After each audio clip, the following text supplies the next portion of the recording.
जय जय रघुवीर समर्थ। समग्र जीवनं यस्य यज्ञज्वालेव तेजसं वीरं विनायकं स्मृत्वा स्फूर्तिं प्राप्नोति भारतः। भारत माता की जय, भारत माता की जय, भारत माता की जय। वंदे मातरम, वंदे मातरम। आज सकाळी काही मंडळींचे फोन आले तर आपण हा जो श्लोक म्हणताय समग्र जीवनम यस्य, त्याचा अर्थ काय आहे? समग्र जीवनम यस्य यज्ञे ज्वालेव तेजसम, ज्यांचे संपूर्ण जीवन यज्ञाच्या ज्वालेप्रमाणे तेजोमय होते, ज्यांचे संपूर्ण जीवन यज्ञाच्या ज्वालेप्रमाणे तेजोमय होते, अशा स्वातंत्र्यवीर विनायक दामोदर सावरकरांचे स्मरण करून किंवा स्मरण केल्यानेच भारताला स्फूर्ती प्राप्त होईल। भारताला म्हणजे आपल्या सगळ्यांना स्फूर्ती प्राप्त होईल आणि होऊ दे। ते श्रीराम बाळकृष्ण आठवले आहेत, त्यांनी अत्यंत सुंदर हे कवन केलेलं आहे। आणि आपल्या जी आपली प्रवचनमाला चालू आहे, महाकवी सावरकरांच्या महान कविता, या प्रवचनमालेचा जो हेतू आहे, ज्यासाठी आपण घेत आहोत, ते सगळं याचं सार या श्लोकामध्ये आलेलं असल्यामुळे मला तो आवडला आणि आपण रोज तो अगोदर म्हणतो आहे। आपलं काय हेतू आहे? हा नुसता टाइमपास नाही आहे, काही काम नाही बा, करमत नाही बा म्हणून असा प्रकार नाही आहे। ते आम्हाला ज्या कवितांमुळे, ज्या सावरकरांच्या कवितासोबत आपण चरित्र आणि चारित्र्य पण पाहतो आहे, कारण सावरकरांचं काव्य आणि सावरकरांचं जीवन यांची फारकत करता येत नाही। जे सावरकरांच्या जीवनाचं ध्येय आहे ते सावरकरांच्या साहित्याचं ध्येय आहे, ते सावरकरांच्या साहित्याचं ध्येय आहे। हे आपण लक्षात घेतलं पाहिजे की त्याची फारकत नाही होते। त्यामुळे हे जे आपण नमन घेतलेलं आहे ते आपलं ध्येय आपल्याला दाखवत आहे।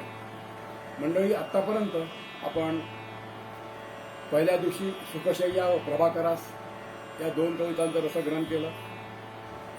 त्यानंतर आपण आकांक्षा आणि आत्मबल याचं आपण रसग्रहण केलं आणि त्यात आपण पाहिलं की सावरकर किती बारकाईने पाहतात। जेव्हा ती गरुड पक्षी त्या गरुडावरती जीव लावून बसते तेव्हा ती काय म्हणते? ज्या गरुड पक्षीला त्या कावळीने सांभाळलेलं असतं, पालनपोषण किती, म्हणते असं काय करतेस? अगं आपण आरामात राहते, त्याच्या मागे काय लागले? संकट लागतील तुझ्या मागे, आरामात राहा। इथे आपण मस्त स्मशानातले पिंड खायचे, प्रेतासमोरचे पिंड खायचे आणि आरामात घरट्यात झोपून राहायचं। हे जे असं जीवन आहे हे सावरकरांना मान्य नव्हतं। तानाजी महाराजांच्या पोवाड्यात म्हणतात सावरकर, श्वानही भरते पोट पुढे चघळून या तुकडे, श्वानही भरते पोट पुढे चघळून या तुकडे, शेना माझी बांधून वाडे राहती शेनकडे, तुम्ही का तुमच्या घरट्यांची गोष्ट सांगताय? हे सावरकर आहे। हे सावरकर दिग्दर्शन त्याच्यातून होतं। हे आपण लक्षात ठेवलं पाहिजे की नुसते आपल्याला काव्य ऐकायचे नाहीये, ते काव्य आपल्याला आपल्या जवळ आणायचे। आपल्या घरादारा संतुष्ट राहणं हे तर कोणाचंही लक्षण आहे, ते आपण आज पाहणारच आहोत। तर हे आपण पाहिलं, आत्मबल पाहिलं आणि आज आपण पाहणार आहोत सांत्वन नावाची कविता आणि माझे मृत्यूपत्र नावाची कविता, हे आपण पाहणार आहोत। दोन्ही सावरकरांनी आपले बहिणींनाच लिहिलेले आहेत, ते आपण आज पाहणार आहोत। तुम्हाला एक गंमत सांगू का? जेव्हा मी याचा अभ्यास करायचो या कवितांचा, तेव्हा या कवितेतलं जे 13वं कडवं आहे ना, ते तू सावरकर आपल्या बहिणीला काय म्हणतात? तू धैर्याची असशी मूर्ती, तू धैर्याची असशी मूर्ती, माझे वहिनी माझे स्फूर्ती, रामसेवा व्रताची पूर्ती ब्रीद तुझे आधीच, रामसेवा व्रताची पूर्ती ब्रीद तुझे आधीच। तर जेव्हा जेव्हा या ओळपाशी मी यायचो ना, तेव्हा मला वाटायचं ही ओवी सावरकरांनी म्हटली की लक्ष्मणाने म्हटली? लक्ष्मणाने आपल्या बहिणीला म्हटलं का की रामसेवा व्रताची तू घेतलेली आहेस? कारण तेवढीच ती पण त्यागी आहे, सीतामाय जानकी माता, असं सारखं मला वाटायचं। आणि मला एक जेव्हा जेव्हा जसा जसा अभ्यास वाढला की सीता आणि लक्ष्मण ही जी दीर भावजेची जोडी आहे, तशी दुसरी पण जोडी आहे। कोणती? येसू वहिनी आणि विनायकराव तात्या सावरकर, ही अशी जोडीच आहे। अत्यंत सुंदर असं लक्षात घ्या तुम्ही. आणि सांत्वन म्हणजे काय? सांत्वन कोणी कोणाचं केलं? सांत्वन वहिनी मोठ्या आहेत सावरकरांच्या, त्यांनी सावरकरांचं करायला पाहिजे. पण या ठिकाणी सावरकरांनी वहिनींचं सांत्वन केलेलं आहे. अत्यंत सुरेख अशी कविता आपण पाहणार आहोत. त्याच्या अगोदर कालचा आपण एक संदर्भ घेऊन बोलूया. काल आपण एक मुद्दा मांडला होता की आपण सावरकरांना काय दिलं. सावरकरांनी आपल्याला जीवन दिलं, आपल्या सर्वस्वाची होळी केली आणि आपल्या घरी दिवाळी आणून दिली. आपण त्यांना काय केलं, त्यांना आपण काय दिलं? पण सांगू का, दुसरा जास्त महत्वाचा प्रश्न आहे की सावरकरांना काय पाहिजे होतं तुमच्याकडून? सावरकरांना आपल्याकडून काय पाहिजे होतं?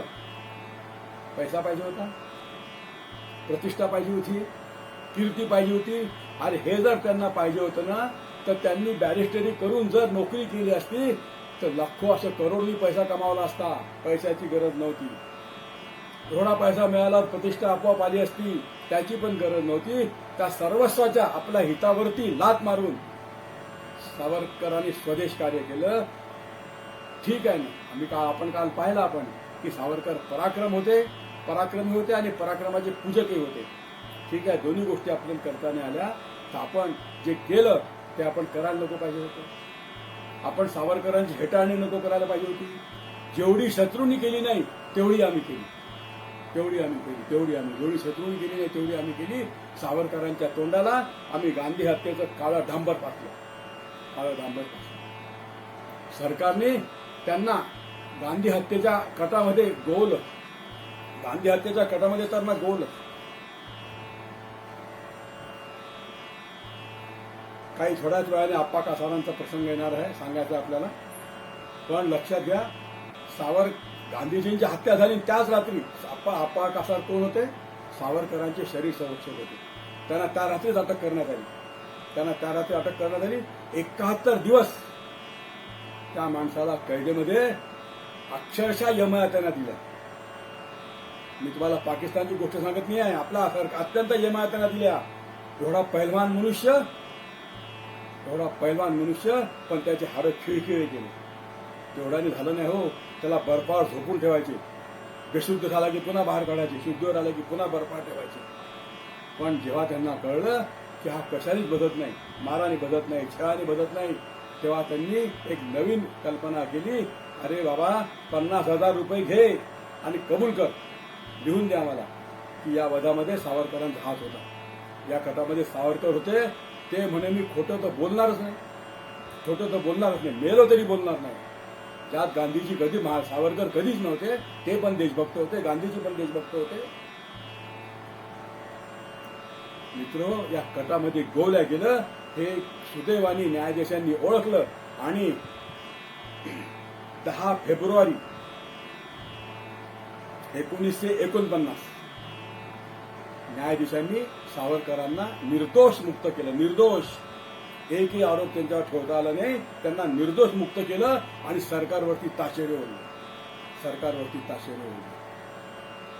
सावरकर मुक्त झाले. पण काँग्रेस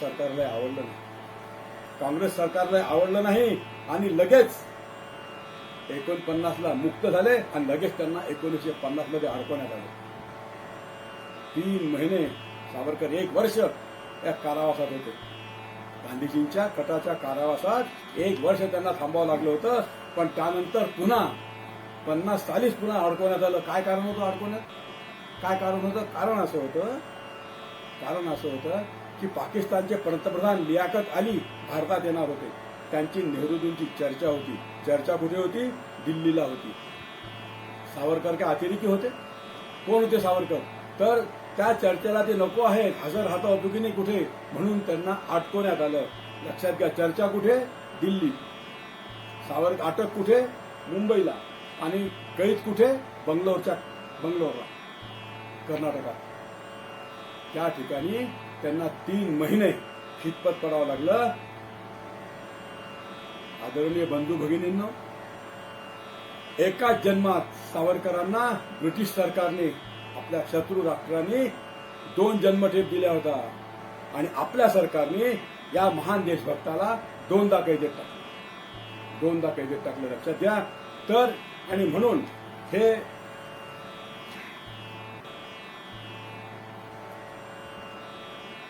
आपण देऊ शकत नाही तर निदान त्यांची हेटाळणी तर करायची नव्हती.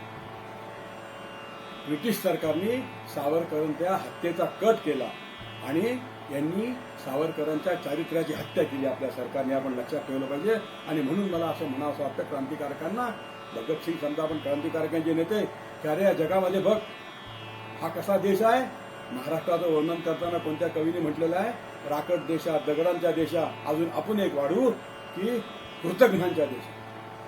मत लेना भगतसिंग काया भारतवासी की. एक काव्य मला आठवते, मत लेना भगतसिंग काया भारतवासी की, देशभक्ति के लिए मिलेंगी सजा आज भी फांसी की. देशभक्ति के लिए मिलेंगी सजा आज भी फाशी की.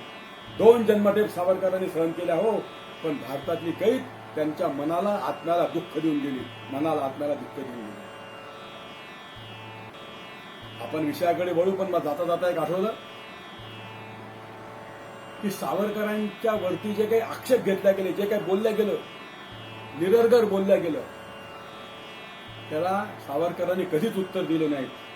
त्यांनी तिकडे पाहिलंही नाही, पण लोकांनीच परस्पर उत्तर दिले. जेव्हा सावरकर मुक्त झाले ना, पूर्णपणे मुक्त झाले, म्हणजे स्थानबद्धतेतून रत्नागिरीतून सुद्धा मुक्त झाले, त्यावेळेस त्यांचे गावोगाव सत्कार व्हायला लागले. पण एक आवडेल का काही लोकांना? नाही आवडणार. तर सोलापूरला त्यांचा सत्कार ठरला. तर सोलापूरला जे काँग्रेसचे नेते होते रामकृष्ण जाजू यांनी जाहीर केलं पेपरमध्ये की जर सोलापूरला आले स्वातंत्र्यवीर सावरकर तर त्यांची आम्ही गाढवावर बसून धिंड काढू. त्यांची आम्ही कशावर बसून?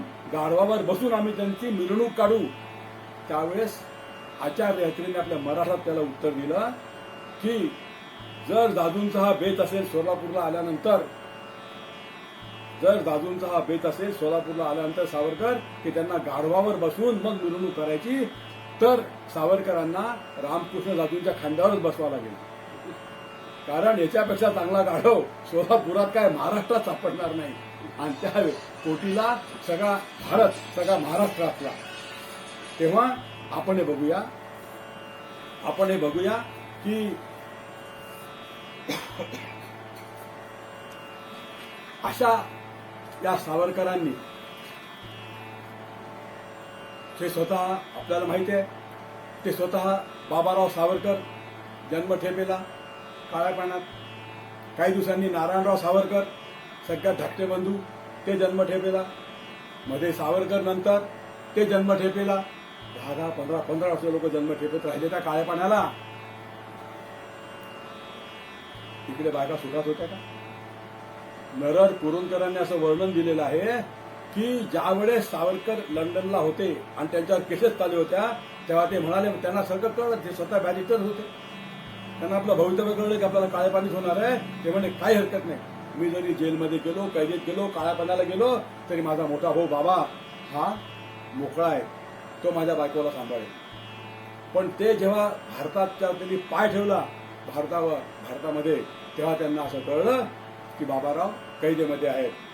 तेव्हा सावरकर म्हणाले काही हरकत नाही, बाबाराव जरी कैदेमध्ये असले तरी हरकत नाही, कारण माझा सगळ्यात धाकटा भाऊ आमच्या दोन्ही बायकांना सांभाळेल. फार महत्वाचं वाक्य आहे. आमच्यात फार बारकाई नाही का, आमच्या दोघाही बायकांना तो सांभाळेल. आणि जसं त्यांनी कैदेत पाय ठेवला तेव्हा त्यांना कळलं की बाबाराव कैदेत आहे, नारायणराव कैदेत आहे, आणि आता मी तर इकडे आहेच आहे. मग घरी कोण होतं? नरहर कुरुंदकर काय म्हणतात, आता घरी शिल्लक राहिल्या, अत्यंत शांतपणे बोलतो मी या विषयावर, आता घरी शिल्लक राहिल्या त्या पतीच्या जिवंतपणी, बारकाईने ऐका, पतीच्या जिवंतपणी वैधव्य भोगणाऱ्या भाग्यशाली अभागिनी. का भयानक वाक्य पहा. नरहर कुरुंदकर सारखा मनुष्य म्हणतोय भाग्यशाली अभागिनी, त्या फक्त घरी एकट्या शिल्लक राहिल्या. काय करतो त्या? छान झालं बा, एवढे मोठे क्रांतिकारकाची पत्नी आहे, एक क्रांतिकारकाची फार मोठ्या वहिनी आहे, अत्यंत आदरणीय वहिनी आहे. मग तिला समाजाकडनं मान्यता होती का? मान सन्मान होता का? अजिबात नव्हता. लक्षात घ्या, त्यांना कोणी हळदी कुंकवाला बोलवायचे नाही, अत्यंत त्रास द्यायचा. पण येशू वहिनी ही आदर्श वहिनी होती. तिला माहित होतं की आपले सगळे लोक जे आहेत ते कैदेत आहेत, अत्यंत हालापेष्टा भोगतायत, ते आपण नंतर पाहणार आहोत. पण म्हणून आपण नुसतं रडत बसायचं नाही. आणि म्हणून येसूवहिनींनी आणि माईंनी, म्हणजे सावरकरांच्या पत्नी यमुनाबाई, त्यांना माई म्हणतात, माईंनी एक संघटन काढलं सगळ्या महिलांचं. एक संघटन काढलं, त्याचं नाव होतं आत्मनिष्ठ युवती संघ. का नाव दिलं बघा, अभिनव भारतासारखं त्यांनी केलं की आत्मनिष्ठ युवती संघ. आणि त्या सगळ्या भगिनींना एकत्र करायच्या. फार लोभेस्वाने बोलणं, सगळं चांगलं होतं, सगळ्या भगिनींना एकत्र करायच्या. आणि सावरकरांच्या कविता, कवी गोविंदाच्या कविता म्हणून दाखवायचे. कवी गोविंद म्हणजे पांगळा कवी, लंगडा होता, कमरे खालून तो लंगडा होता. पण तो तमाशातले गाणे म्हण, बिड्या पी असाच होता. पण सावरकरांचा परिसर स्पर्श झाला आणि तो देशभक्तीपर कविता रचायला लागला, देशभक्तीपर कविता करायला लागला. अहो फार सुंदर. आमच्या आश्रमात, मुक्तेश्वर आश्रमात सकाळी सकाळी कधीतरी त्यांची सरस्वतीची भुपाई म्हटल्या जाते. सरस्वतीची भुपाई म्हटल्या जाते. कोणती भुपाई? की विचार कारंजावर तुषार, शब्दांचे नाचवी देवी, शब्दांचे नाचवी, जीवात्मा त्यातून बोलवी, परमात्मा बोलवी, चराचराचा दावी चित्रपट आमुच्या स्मरणावर देवी, आमुच्या. असे एक एक सुंदर गाणी म्हणतात, एक एक सुंदर गाणी म्हणतात. पासलेगावकर महाराजांना अत्यंत आवड जाणवतं. त्यांच्या तोंडून आम्ही अनेकदा ऐकलंय आणि त्यांच्या तोंडून ऐकणारे भाग्यवानच. सुंदर मी होणार आता, सुंदर मी होणार. जेव्हा त्यांचं मरण जवळ आलं, खूप आजारी असायचे, त्यांनी सावरकरांना पत्र दिलं. त्याला सावरकरांनी उत्तर दिलं, अरे तुम्ही एवढे अध्यात्माचे अभ्यास करून तुम्ही मरणाला घाबरता. सावरकरांसारखं पत्र वाचल्यानंतर त्यांचं मरणाचं भय चाललं गेलं. आणि ते काय म्हणाले, अरे सुंदर मी होणार आता, सुंदर मी होणार, सुंदर मी होणार हो, मरणाने जगणार. हा पांगळा कवी म्हणतोय, सुंदर मी होणार आता, मरणाने जगणार. जुनी इंद्रिये जुना पिसारा, जुनी इंद्रिये जुना पिसारा, सर्व सर्व झडणार. वासांशी जीर्णानी यथा विहाय, जुनी इंद्रिये जुना पसारा, सर्व सर्व झडणार हो, नव्या तनुचे नव्या शक्तीचे पंख मला तुटणार. अशा तो एक एक कविता करायचा. सांगायचा मुद्दा असा आहे, लक्षात घ्या, नुसतं मला कविता सांगायचं नाही, त्याची पार्श्वभूमी पण मला सांगायची आहे. म्हणजे ती कविता आपल्या बरोबर लक्षात येईल की सांत्वन का करावं लागलं, कोणत्या हालाप्रशात हे होते.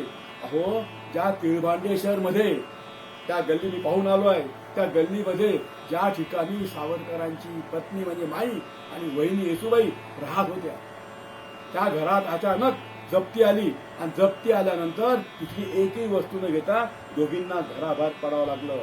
फक्त नेसत्या वस्त्रानिशी कोणतेही सामान आणता आलं नाही. आणि मग गावाबाहेरच्या मंदिरात सावरकर म्हणजे त्यावेळेसचे जागीरदार त्या दोघीजणी राहायला लागल्या. लोक क्रूरपणे वागायला लागले. अरे येसू वहिनीचे सख्खे मामा, त्यांनी पण घरात घेतलं नाही. पण बहिणीने त्याचा राग नाही केला, की माहित आहे सरकारला सगळे घाबरत आहे. येसू वहिनीने त्यांचा राग नाही केला. खूप थोर हृदयाची बाई होती, त्याचा राग नाही केला. पण अहो शेवटी जेवण खावण काय, हा जो आबासाहेब दरेकर होता ना, हा खूप सुंदर सुंदर गाणे म्हणायचा. और आपली जी कविता आहे ना, आपण जी कधी माहीत असेल सगळ्यांना, रणाविने स्वातंत्र्य कोणा मिळाले, ही त्यांची कविता आहे. मग ते कीर्तन पण करायचे. आणि त्या मंदिरात कीर्तन करत असताना त्यांच्यासमोर जे धान्य यायचं, कोणी मुठभर धान्य टाकायचं, कोणी पैसे टाकायचे. त्या भरोशावर त्यांच्या घरची चूल पेटायची. लक्षात घ्या, आपल्या घरच्या चुला पेटण्यासाठी यांनी काय काय नाही केलंय, यांनी काय काय नाही केलंय. इतकी भयानक परिस्थिती होती. पण यांनी म्हणजे ते तिकडे कैदेत तर हाल भोगत होते, म्हणून ह्या काय इकडे सुखात नव्हतं. डोंगरीच्या सांगणं कामच आहे. डोंगरीच्या तुरुंगात म्हणजे काळ्या पाण्याला जायच्या आधी सावरकरांना डोंगरीच्या कैदेत ठेवलं होतं. आणि त्यांच्या पत्नीला म्हणजे माईंना त्यांच्या भेटीची परवानगी मिळाली. आणि ताई तिथे गेल्या भेटायला. माई तिथे भेटायला गेल्या आपल्या बंधूंना घेऊन. फार काही क्षणांच्या बैठकी हे भेटी असतात, काही घंटोनगंती चालत नाही. आणि सावरकरांना कळलं आपली पत्नी आपल्याला भेटायला येते आहे, भेटायला आली, तिला परवानगी मिळाली आहे. आणि ती त्या गजाला अशी धरून, काय शब्दचित्र आहे बघा, काय करावं, आपल्याला पैसा नाही हो, त्यांचा याच्यावर चित्रपट काढावा असा आहे. त्यांनी असं गजाला धरून उभी आहे माई. माई गजाला धरून उभ्या आहेत. आणि मग हळूहळू सावरकर येत आहेत. काय दृश्य आहे बघा, बॅरिस्टर झालेला नवरा, बॅरिस्टरी केली असती तर खऱ्याने पैसा ओढला असता. आणि हातामध्ये सगळ्या हातकड्या घातलेल्या, पायामध्ये पूर्णपणे साखळदंड आणि 2 मोठे गोल लोखंडी, आणि खळलंग खळलंग खळलंग सावरकर येत आहेत. सावरकरांना वाटलं की यांना असं कळू नये की मला फार ओझं वाटतंय, म्हणून ते सहज चालल्यासारखे दाखवत आहेत की आपल्या बायकोला दुःख होतं उपयोगी नाही तेवढे. आणि सावरकर आले आणि त्या गजापाशी आले. त्या बाईंनी पाहिलं हे चोर दरोडेखोर, काय मिळलंय सरकार, यांच्या हातात हातकड्या घातल्या, यांच्या हातात. आणि सावरकरांनी ते पाहिलं, थोडी खाली खुशाली झाली, काय ओळखलं का मला? सावरकर हसून बोलायला लागले. त्यांचे बिचारा जीव चालला. म्हणजे अशा आपल्या नवऱ्याला जिवंतपणे किरडीला बांधण्याचा कार्यक्रम ती पाहत होती. काळ्या पानाला जाणे म्हणजे काय? आपल्या नवऱ्याला जिवंतपणे किरडीला बांधण्याचा कार्यक्रम ती पाहत होती. आणि सावरकर आता हलकं फुलकं करण्याकरता, ओळखणं मला, ते कपडे कसे असो ग, आतला मीच आहे, आतला मी तोच आहे, लक्षात घे, बरोबर आहे. आणि मग तिचंही थोडंसं हलकं फुलकं झालं. आणि मग सावरकरांनी एकदम सुरू केलं, यमुने, मुलांची वीण वाढवणे. बघा, 2 मिनिटाकरता 5 मिनिटाकरता बायको बोलते आहे, नंतर भेट होते की होत नाही. कोणतंही प्रेमाचं संबंधाचं न बोलताना सावरकर म्हणाले, यमुने,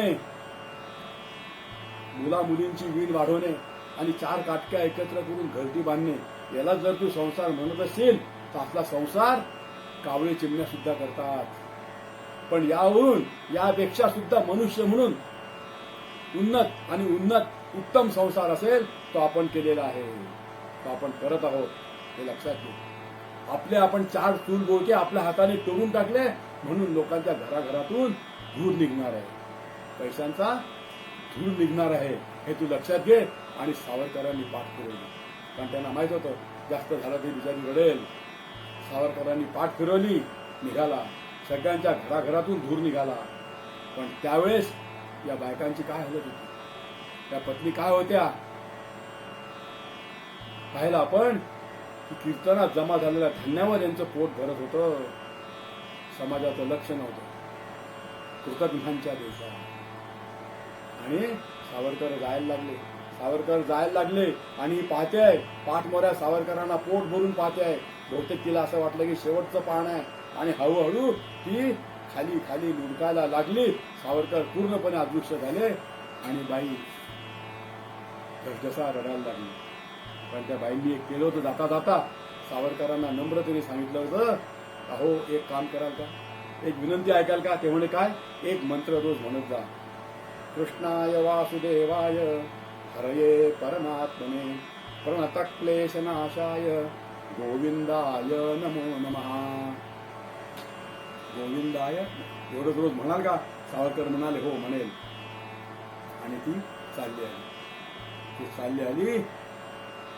ती बिचारी अंगावरची अजून हळद सुकलेली नाही, अशी लग्न झालेली, वही तर काय तयारच होती, सगळ्या कष्टांना तयार होती.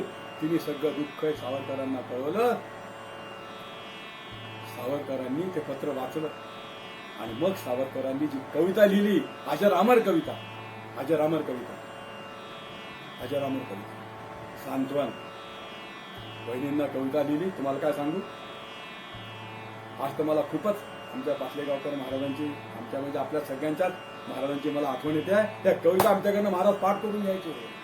आमच्या लहानपणी पत्रव्यवहारांना फार किंमत होती. नातलगांना पत्र लिहा, वहिनींना पत्र लिहा, यांना पत्र लिहा. आता ते पत्र तर गोष्टच चालली गेली आहे. आमचे वडील सांगायचे की कोणालाही पत्र लिही, पण त्यामध्ये यातली एक तरी ओळी पाहिजे, लिहित जा पत्रात शेवटी एक तरी ओळी पाहिजे. इतकं त्या काळात वेळ होतं. आणि सांत्वन, सावरकरांनी शांतपणे पत्र वाचलं आणि सावरकरांनी काय म्हटलं माहित आहे, जयाशी तुवा प्रतिपाळिले. इतकी सगळी पार्श्वभूमी सांगितल्यानंतर या कवितेचं महत्व आपल्याला कळेल. नुसत्या कविता पण नाही, लक्षात घ्या, सावरकरांचं जीवन, सावरकरांच्या सोबत्यांचं जीवन, सोबत्यांचं जीवन, पुरुषांचं जीवन, स्त्रियांचं जीवन. आणि हे सगळं कळल्यानंतर ही कविता किती थोर आहे आपल्याला कळेल की काय हे लोक होते. सावरकरांनी काय म्हटलं बहिणींना, जयासी तुवा प्रतिपाळिले, मातेचे स्मरण होऊन दिले, श्रीमती वहिनी वत्सले, बंधू तुझा हा जननी. आशीर्वाद पत्र पावले, जे लिहिले ते ध्यानी आले. मानस प्रमुदित झाले, धन्यता वाटली उदंड. वहिनी, आपण लिहिलेलं पत्र मला मिळालं. कोणतं पत्र मिळालं? काय म्हणतात ते? आशीर्वाद पत्र मिळालं. आशीर्वाद पत्र होतं का ते? कशाचं पत्र होतं? की किती तिकडे त्रास आहे लक्षात घ्या तुम्ही. त्या कोणाला? स्वतःला नाही, आपल्या लहान्या जावेला, तुमच्या बायकोला. फार मोठ्या हृदयाची होती, फार मोठ्या हृदयाची होती. की अगं वहिनी, जयाशी तू माझा सांभाळ केलास. माझ्या आईच्या मृत्यूनंतर तू मला माझ्या आईची आठवण होऊ दिली नाहीस. ज्येष्ठ भ्राता पितुस समान. बाबाराव सावरकरांचे वडील बंधू होते, ज्येष्ठ भ्राता होते. आणि त्यामुळे ही मोठी वहिनी होती, म्हणजे आईच होती. आईच होती. अगं तू आम्हाला आईचं स्मरण सुद्धा होणं. आणि म्हणून श्रीमती वहिनी वत्सले, हा तुझा बंधू तुला नमस्कार करतो, नमस्कार करतो. आणि तुझं आशीर्वाद पत्र पावले, जे लिहिले ते ध्यानी आले. काय म्हणतात सावरकर? मानस प्रमुदित झाले, धन्यता वाटली उदंड. यातच सगळं आले आहे. अगं वहिनी, तुम्ही असं सहन करताय, आम्ही असं सहन करतोय, आणि आपलं सगळं कुटुंब राष्ट्रहिता करता सगळे कष्ट सहन करत आहेत, हे पाहून मला धन्यता वाटली. काय माणूस आहे की कोण आहे? मित्र, खरंच आपल्या मोजपट्टींनी आपल्याला यांना मोजताच येणार नाही.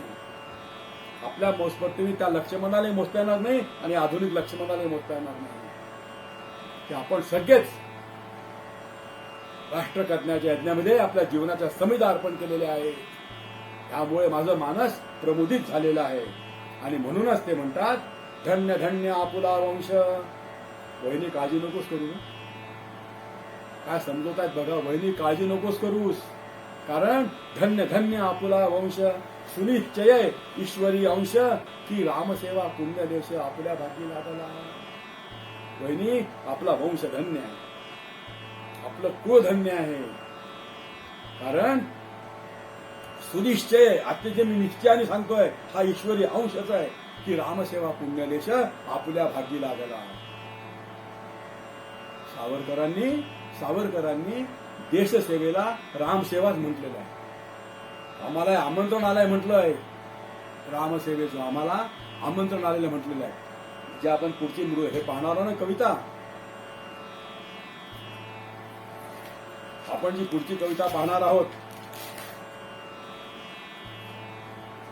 मृत्यूपत्र, त्यात त्यांनी असं म्हटलेलं आहे बघा, की नुसती रामसेवा नाही आहे, रामाने आम्हाला बोलावलंय आणि आमच्या कुळाने त्याला पहिल्यांदा होकार दिलेला आहे, पहिल्यांदा आवाज दिलेला आहे. बघा, विश्वाची या अखिल मंगल धारणाला बोला असे कवन भक्ष हुताशनाला. आमंत्रण प्रभू रघुत्तम सोडित आहे, दिव्यार्थ देव आमुचे कुलसज्ज आहे. सावरकरांचा विश्वास होता, भारताचं स्वतंत्र होणं हे सगळ्या विश्वाचं कल्याण, नुसतं भारताचं नाही आहे, नुसत्या भारताचं नाही आहे. आणि म्हणून भगवान प्रभू रामचंद्र म्हणाले, हा देश हे विश्वाचं कल्याण करता करता जे आता हुताशन पेटलेलं आहे, त्यात बोला बळी जायला कोण कोण तयार आहे. आणि ते म्हणतात, हे साध्वी गरजुनी असे पहिल्या हवीचा, हा ईश्वरी मिळवला आम्ही मानसाचा. आम्ही जो मान मिळवला आहे, की रामाच्या हाकेला आम्ही पहिल्यांदा दिला आणि यज्ञामध्ये उडी घेतली, आणि या यज्ञामध्ये उडी घेतली. मंडळी, लहान सहान गोष्ट नव्हे. आणि म्हणून धन्य धन्य आपला वंश. आणि अत्यंत जागतिक कीर्तीच्या ओळी पुढे आपल्याला ऐकायच्या आहेत. सावरकर म्हणतात, वहिनी, अगं अनेक फुले फुलती, फुलोनिया सुकोनी जाती, कोणी त्यांची महती गणती ठेविली असे. अनेक फुले फुलती, फुलोनिया सुकोनी जाती. त्या झाडाला फुलं किती येतात याची तरी गमती कोणी ठेवते का? फुलं किती सुकतात, खाली पडतात, याची तरी गणती कोणी ठेवते का? फुलतात आणि सुकतात किती, मग याची गणती कोण ठेवणार आहे? अनेक फुले फुलती, फुलोनिया सुकोनी जाती. मी बंधूंनो, भगिनींनो, तुम्हाला प्रामाणिकपणे मनापासून सांगतो की तुम्ही तर ऐका, तुमच्या मुलांना ऐकायला लावा, मुलांना पाठ करायला लावा, त्या कविता पाठ करायला लावा, हे लक्षात घ्या, पाठ करायला लावा. अनेक फुले फुलती, फुलोनिया सुकोनी जाती, कोणी त्यांची महती गणती ठेविली असे परी.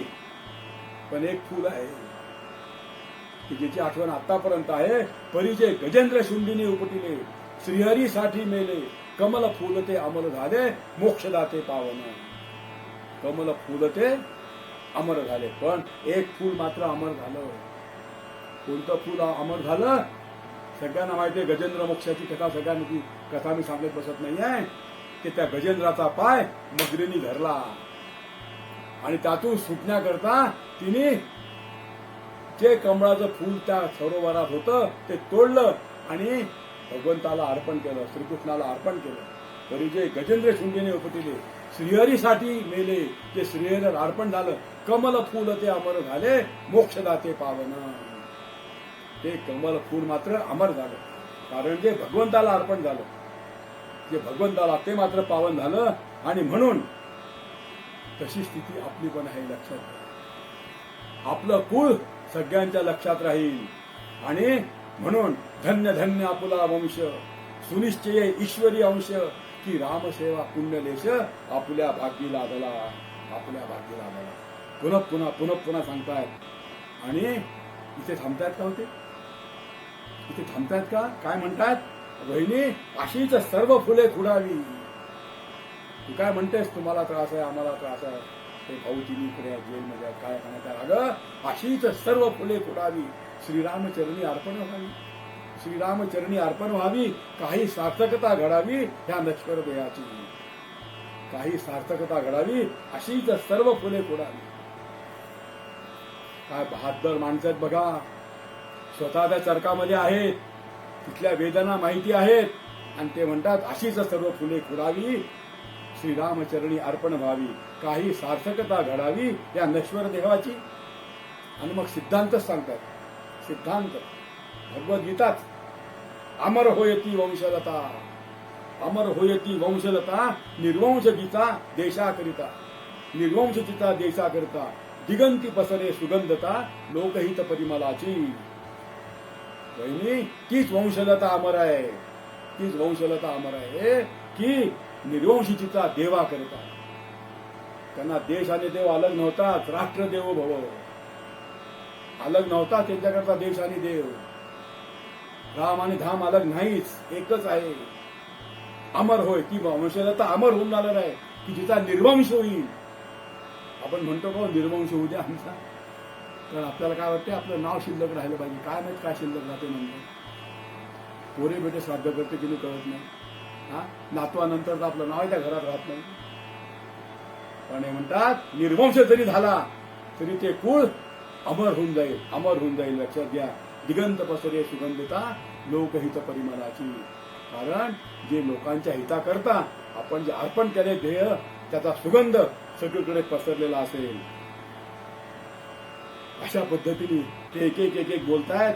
सुकुमार आमुच्या अनंत फुला, गुंफोनी करा हा सुमन माला, नवरात्रीच्या नवकाला मातृभूमी वत्सले. हे जर नवरात्र पूर्ण झालं ना, तर एकदा नवरात्र संपली, नवमाला पूर्ण झाली, कुलदेवी प्रकटेल काली, तुझ्या लक्ष्मी पावन.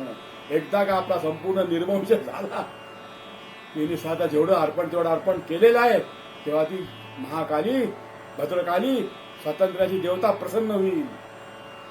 मित्र हो, हे अलगच चक्कीचं पीठ यांनी खाल्लेलं आहे बरं का. त्या चक्कीचं आपण खाल्लेलं नाही आहे. आणि मग ते म्हणतात, वहिनी तू असं पत्र पाठवलंस का गं? अगं वास्तविक तू कोण आहेस? तू धैर्याची अशीशी मूर्ती, तू धैर्याची अशीशी मूर्ती, माझे वहिनी माझी स्फूर्ती, माझे वहिनी माझे स्फूर्ती, रामसेवा व्रताची पूर्ती व्रत तुझी आधीच. अगं आपण मूर्तीपत्रात पाहणार होते की रामसेवा व्रत तू आमच्या आधी घेतलेलं आहेस. माझी ती मोठी वहिनी आहे, लहान नाही का तू?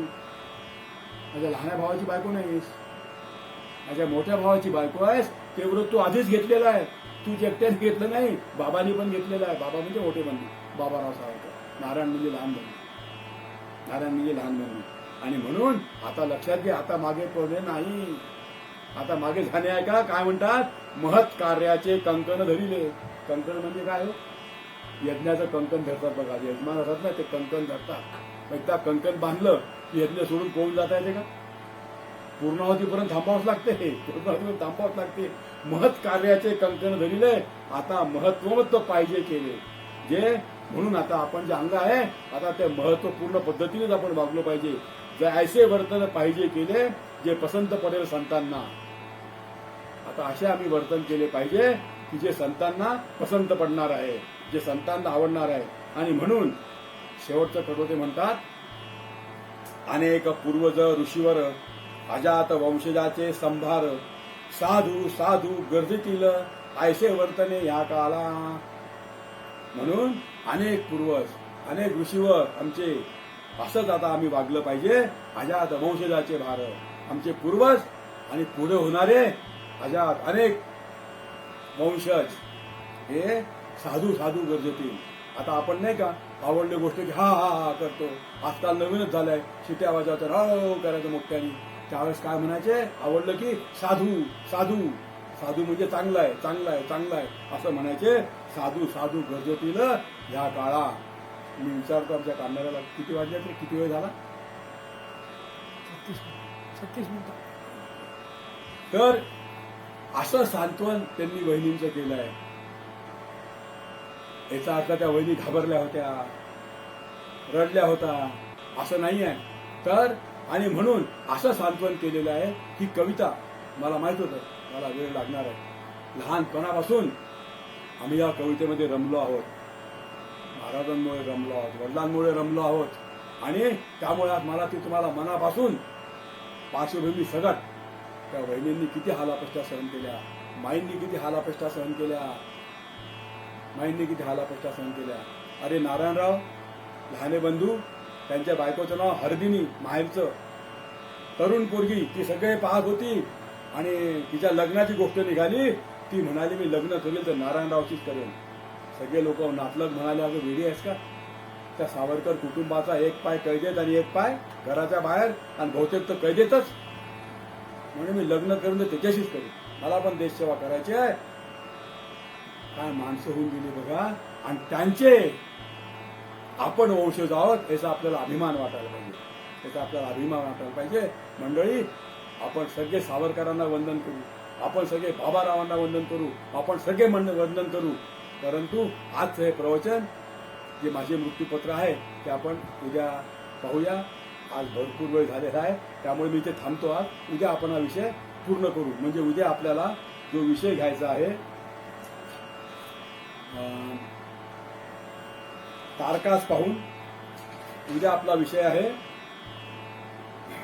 तारकास पाहून जगन्नाथाचा रथोत्सव. आणि एक विषय वाढला उद्याचा, तो म्हणजे माझे मृत्यूपत्र. उद्या हा आपण विषय पूर्ण करू. पण आज या वहिनींना, येसू बहिणींना, या माईंना आणि त्या हरदिनीताईंना आपण नमस्कार करू आणि आज इथे आपण थांबू. भारत माता की जय, भारत माता की जय. जय जय रघुवीर समर्थ.